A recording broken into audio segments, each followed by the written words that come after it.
right, take it away, man. All right, we've got Mr. Guinea Pig himself spawning in the top left-hand corner of Xel'Naga Fortress, and in the bottom left-hand spawn, we have QIM's MVP, who is currently on a one-game winning streak. Yes, he is. Just But what a player to bring in, though, as your ace. Oh, absolutely. I mean, and bear in mind that they've not even used Lucira or Nesty this entire set. No. Or Yoda, or, anyway, Yeah. to any of the millions of other incredible Korean players that they have. Yes, millions, I said it. Now, MVP hasn't thrown out Keen or Genius either. Right.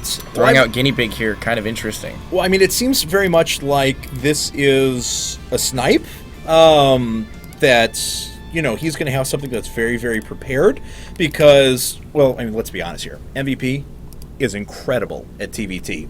And Keen, as good of a player as he is, maybe they just didn't feel like they wanted to try and tackle TVT at this stage. Yeah, I would have to agree.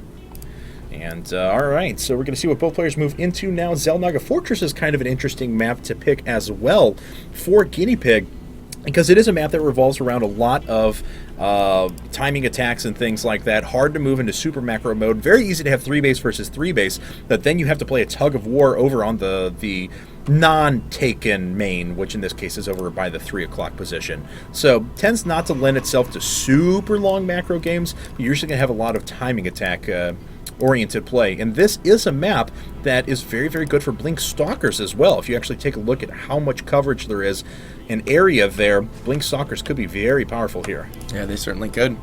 They have multiple entry points. There's a lot of surface area to work with. We'll just have to see what he decides to go with, though. A lot of one-gate FE lately in TVP has been the way to go for most Protoss players. Certainly. And MVP definitely a player that favors that super quick command center. Yes, At least definitely. in my experience. And that's exactly what he's going to do right now, as there's the orbital command. He has bypassed gas. He's finishing up that wall, and we'll see a command center in just a bit. Does he already have a Marine out? No, he actually went up to 16 SCVs there. Yes, he did, as a matter of fact. Yep. I've seen a few players that are, ever since the build time of the barracks was actually nerfed, that are just going right after 16 SCV orbital command. That's what I've been doing, too. Except by accident, because I've just been continually building SCVs, but because it kind of works out differently now. If it's one of those things where if you just kind of look at the build times and you're like, oh, my SCV's finishing up now, still got a little while on the barracks, boom, another SCV. So it's kind of exactly how it plays out. Yeah. It's just like a natural thing. And looks like this probe is going to be turned around, and with the Marines down at the bottom, he can anticipate some sort of expand build, but of course he did not get any sort of a read on his opponent, so we can't know that for sure.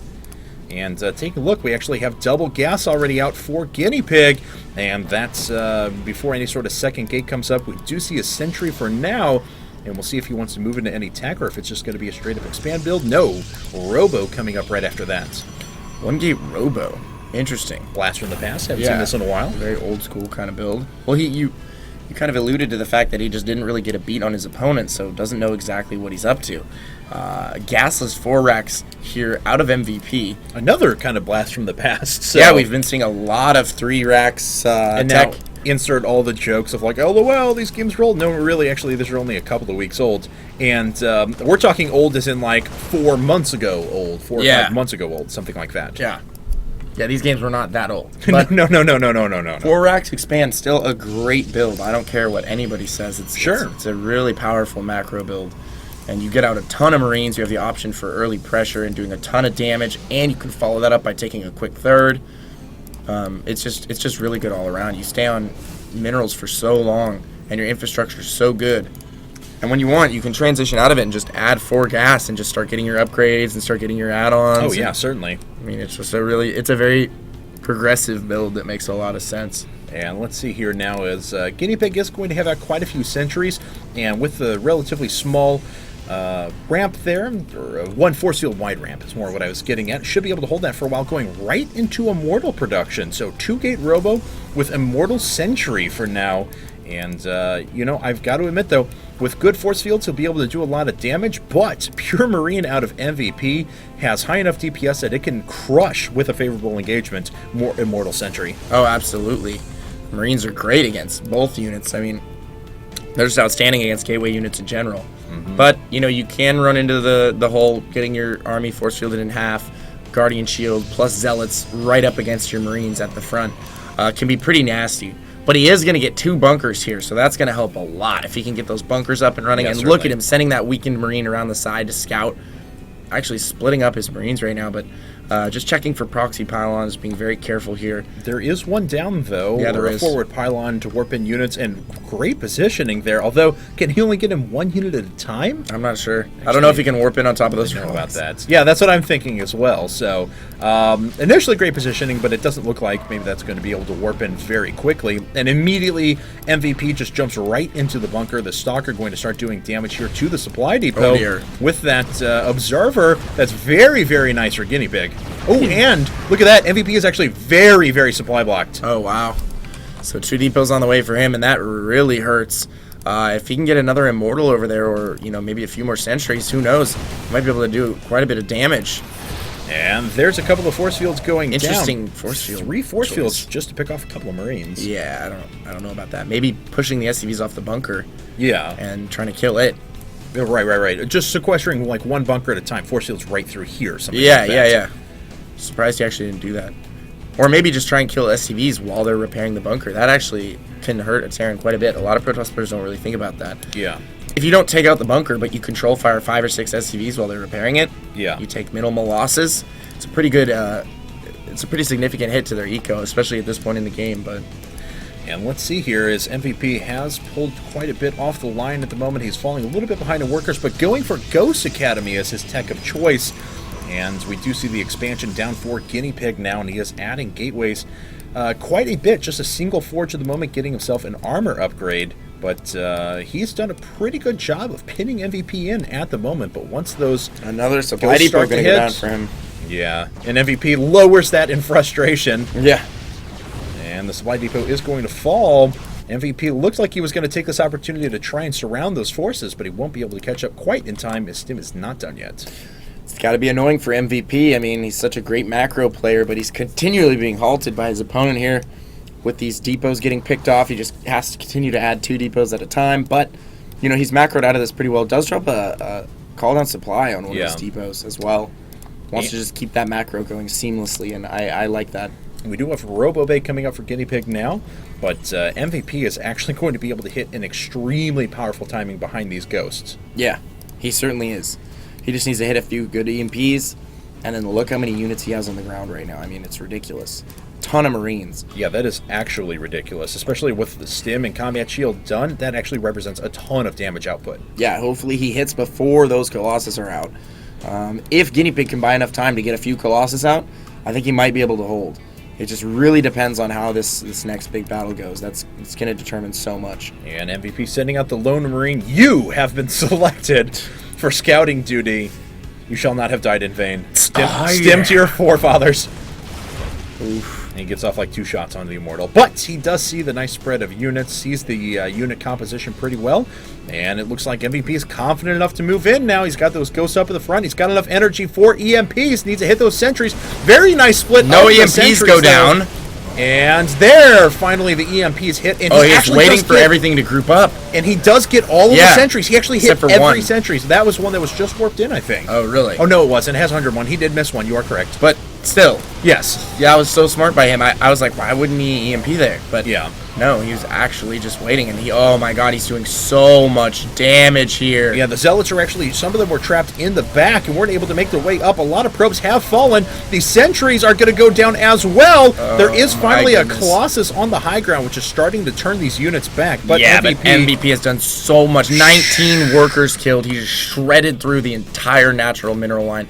And he knows when to pull out right then and there. Not going to lose the remainder of those units. Going to bring them back, live to fight another day, heal him up with some medevacs. Yeah. He's got +1 coming. Still hasn't taken a third, but still, I feel like MVP is just in a phenomenal position right now. He's ahead on supply by not as much as you would think, actually. Yeah, I've got to say, it's largely because of the workers. He pulled a few workers to go along with that, but he's only up by 4 workers at the moment. Yes, he has mules. Yes, his economy is far superior, but for as many workers as he killed, you would think there would be a bigger discrepancy there. You really would. That's kind of crazy, actually. He just killed the entire natural. And just A-clicked his own Marauder, I believe. He just stemmed half of his army for that. Yeah, what just... He has no medevacs. Very uncharacteristic mistake there out of MVP. Yeah. Oh, this could actually put him in a lot of trouble. is now we have a Colossus along with this army. A second Oh is my about to goodness, pop he actually out. could be in a little bit of trouble here. Oh my god, could GuineaPig actually close this out for coLMVP? I don't know. Does he have a second Colossus coming? That's really what's going to determine it. Yeah. Once the second Colossus gets there, I think he's going to go. He might actually jump the gun and just go here. Somewhere, because there's actually 3 Vikings being produced at a time right now. Oh, wow. He's preemptively pulled so many SCVs. I love it. Yeah, where's that second? There it is in the back. Second starport is up, as a matter of fact. And, all right. There's a lot of Colossi here. There's good energy on the sentries once again. And there's a Mortal at the back, which is going to help so much for just breaking down those bunkers. Yeah, it really will.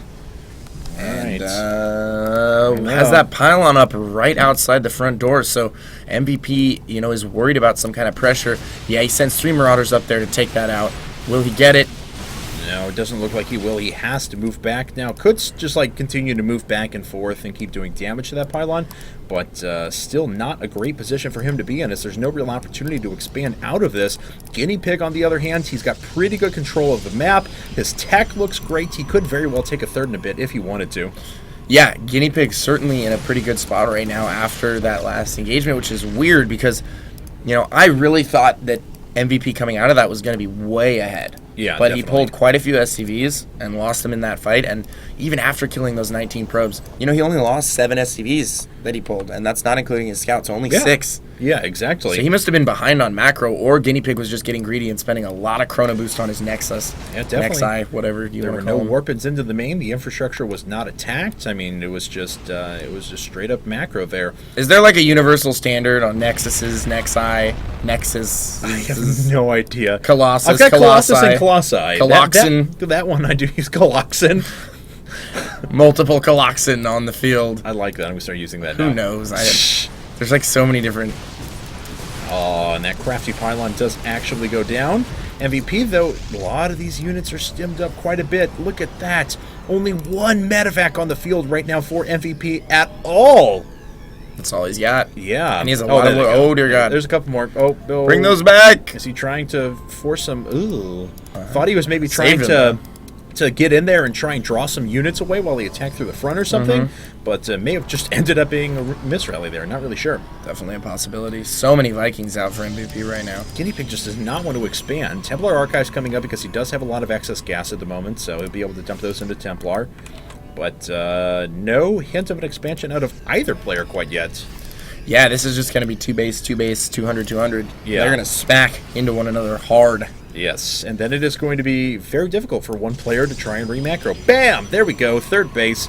But the problem is that I think this is coming a little bit later. Yeah. If he had done this earlier and made a defended it there, would have been one thing. But right now, MVP has such a staggering force, and already GuineaPig is a little bit farther behind on supply that I think this favors MVP if he's able to attack before that comes up. Yeah, I agree. And no ghosts out of MVP. Still not utilizing that Ghost Academy. Not at all. Not sure why. I mean, there are a lot of sentries on the field, and ghosts are just nice to have in general. And now Archons, which those ghosts just devastate. Yeah, very true. All right, so here we go. As MVP, he's got so many Vikings, though. And if he's able to take out those Colossi quickly, we may see a little bit of a change here. It looks like he was going for it. He's actually pulling a ton of SCVs right now. He has 2 pages worth starting to go to work on those Colossi. One does go down right away, just stimming back and kiting as quickly as he can. Guardian Shields are helping those 2-2 Zealots so much, but MVP has so much stuff right now. Yeah, he really does, and it looks like he's just going to try and close this out. He's chasing all the way into the natural. The Immortal is going to go down immediately. All the sentries going down as well. And look at this ball from MVP. It gets split in half. Once again, though, the Zealots are able to get some great surface area, but no. MVP picks up all those units in the medevac and drops them behind the force fields. Well, not all of them, but most of them. And now he's getting in there and doing some serious damage at the natural. Losing a ton of SCVs, though. Who's going to come out ahead after this? There's a lot Can he of hold pulls on? being pulled. Oh my god, this is going to be a lot of economy loss for both players. But who's the one who's actually going to hold on here? As the first Archon did fall, the second's going to go down here pretty quick as well. Was almost focused down. One shot was applied to it. There's the second. That's So what many I was probes looking have gone for. down. Yeah, but all these units are incredibly stemmed up. Let's actually take a look at the units tab. 16 workers to 27 at the moment. 55 workers killed to 33. Oh my god, but it looks like GuineaPig is going to hold. Reinforcements coming in for MVP, though. I don't know if GuineaPig can hold on to the mid position here. He's definitely going to have to give that up. And MVP comes out way ahead after that battle. Yeah. Both players have very low supply here, though. This is a quite impressive game. Yeah, definitely. And it looks like those Stalkers are eventually going to be pushed away. Poor Stalkers. There are Vikings inside of the main that could land and just obliterate economy, but now it looks like there's a couple of Stalkers and Archon sitting there, and they are eventually going to have to move away. But my God, what a fight between those two players. Yeah, it certainly was, and MVP showing that he has no qualms with pulling a ton of SCVs and just rolling across map on this map, especially with the small run walk distance. It's just a very decisive move, and if you hit a specific timing, like a +1 timing with a ton of bio and the additional SCVs, it really makes things difficult for a Protoss opponent to hold. I can't help but think, though, going back to what you were talking about, a couple of ghosts there would have not just let him win the engagement, but obliterate that army. I totally agree. All right, so but MVP does have quite a few forces left out. Of course, he lifted off his orbital command and set it in the pocket. We're going to see, it looks like his economic rate is going to shoot up. He is now 4 times his opponent, over double the supply now, and things are looking quite a bit grim now for GuineaPig. Yeah, things are looking pretty grim for him indeed. All right, and MVP still has plenty of energy left on those medevacs now. Still a little interested as to why he's not going to bring in any more ghosts. And what did the Ghost Academy? Let's see. Okay, no, it's still there. I was about to say, I was like, did it go down when we weren't paying attention? No, it's been there the entire time. All right. Well, in any case, MVP has a nice defensive position set up here in the middle. He's taken map control back over on his side of things. It's going to allow him to comfortably macro with the addition of that next base, calling down a ton of mules as well. So, yes, his economic rate looks very, very good at the moment. Yeah, he's also repairing all those injured Vikings from earlier. And some more ghosts on the way now. So, 5 Archons have been created from GuineaPig here, but that's not going to be enough to break this position. MVP has so much. GuineaPig does have very, very good upgrades at the moment, but like you said, yeah, I don't know if that's going to be enough, as MVP is still twice the supply of his opponent, quad producing ghosts now, and I think once these ghosts accumulate that 75 energy, because I don't think Mobius Reactor wasn't finished, I think that's when he's going to move out. Agreed. As soon as he gets enough energy for 2 to 3 EMPs, probably just going to move out and blanket those Archons with as much EMP as he can now. Does GuineaPig have Storm? I don't know if he does. It does not appear as though that's the case. So he's probably going to try and make another Archon, or... I imagine so, once he gets another Templar up there. Could use it for feedbacks as well. That's definitely a possibility, too. All right, as MVP has his 4 ghosts up, and they are very close to enough energy. He does pick off the Observer as well, and we'll probably see that push coming out of MVP here in just a second. And those 4 now fully healed Vikings are sitting around the left-hand side. Oh, look at that! That one's got a kill. That was a Colossus. He's got a little patch on the side of his Viking there, noting that. What's the patch look like? Just a giant Colossus head? That'd be good enough for me, on honestly. So that'd be good enough for me. And he lands, starts doing yet more economic damage. And is that going to force GuineaPig's hands? It might. He's going to make his way up, just busting right into the bunkers. Very nice feedbacks, but also a couple of EMPs go down. This army is very, very strong for MVP, though, and it is just going to wreck that force. GuineaPig GG's, and that sends us to the ace match between QIM and coLMVP. MVP is doing his work. Yeah, we are going the distance here. Gonna go into game 9. That is winner take all. Ridiculous. Yeah, that's pretty awesome. All right, so we'll move into that game in just a second. 是上将。